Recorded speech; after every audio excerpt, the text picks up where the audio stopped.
Hello, Uzbekistan. This is Alistair Humphreys talking to you from my little shed in England. You sent me some great questions, which I'm going to answer. I'm just going to set up my camera.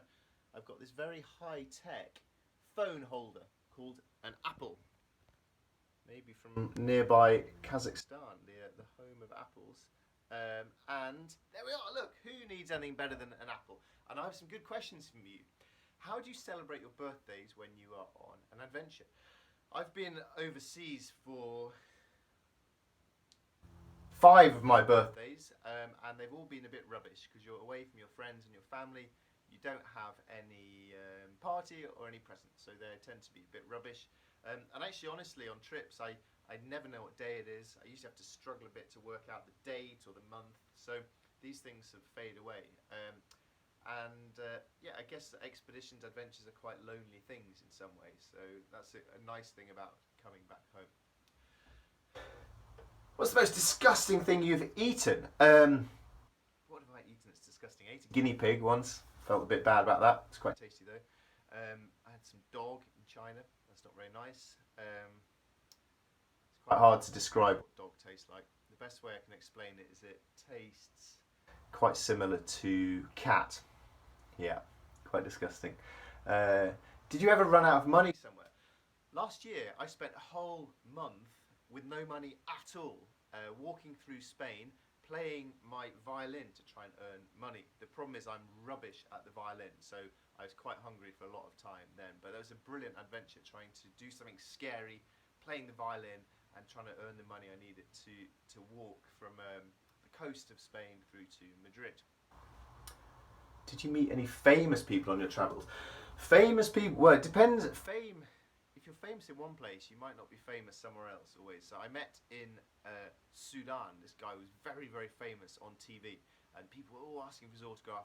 I had no idea who he was at all. And actually, I think he quite liked talking to me because I didn't know who he was, and so I didn't treat him as anything different or special. He was just this guy in Sudan who everyone kept asking for autographs. He was on TV, he was a TV star. Can't remember his name, I'm afraid. How many languages can you speak? I am a bit ashamed to say that I'm very good at English, yes, because I was born in England. My Spanish is pretty good. I've spent a year cycling through South America, so I speak quite a lot of Spanish. Other than that, my travels are always quite quick, so pretty much everywhere I went in the world, I would just learn how to say hello, goodbye, ask for directions, asking for food, simple things like that. But yeah, I wish I could speak every language in the world. That would be incredible. How many countries you've been to? I'm not too sure at the moment. I think it's about 90, which sounds like a lot, but it's less than half of the countries in the whole world. There are still so many places that I would love to visit. What do you remember about Uzbekistan? Well, it's a long time ago that I cycled through Uzbekistan. What do I remember? First things that come into my head. It was very, very, very hot. I got quite annoyed with people as I was cycling through, always shouting, Utkuda, Utkuda, where are you going, where are you going? I got quite annoyed at that. I remember eating a lot of watermelons. Or was it melons? Melons or watermelons, I ate a lot of them.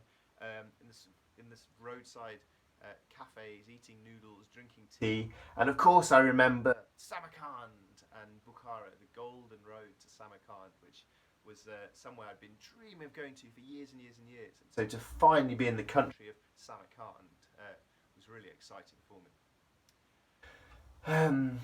I was in quite a hurry when I went to Uzbekistan because I'd been cycling for nearly 4 years. And I was kind of ready to get back to Europe and get home. So I went a bit quicker than I should have done, really. I didn't spend as much time taking it all in as perhaps I should have done. What happened to your bike? Well, I got through 3 bikes. The first one broke, the second one broke, the third one just about made it home. It's pretty dead, and it lived in my garage for years. It's a special thing. I'd cycle around the world on this. What to do with it?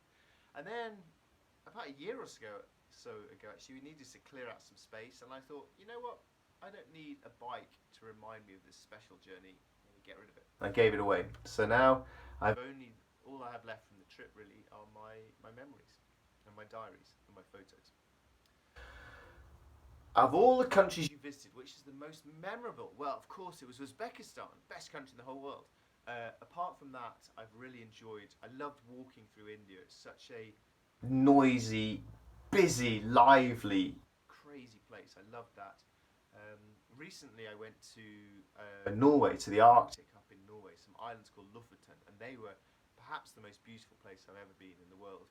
And then the next week, I flew from this Arctic wilderness to New York, crazy skyscrapers, the busy, lively city. And then I thought maybe this is one of the best places I've ever been in the world. I like the wilderness, and I like the cities as well. I like empty places, and I like the human stories you get from travel and adventure.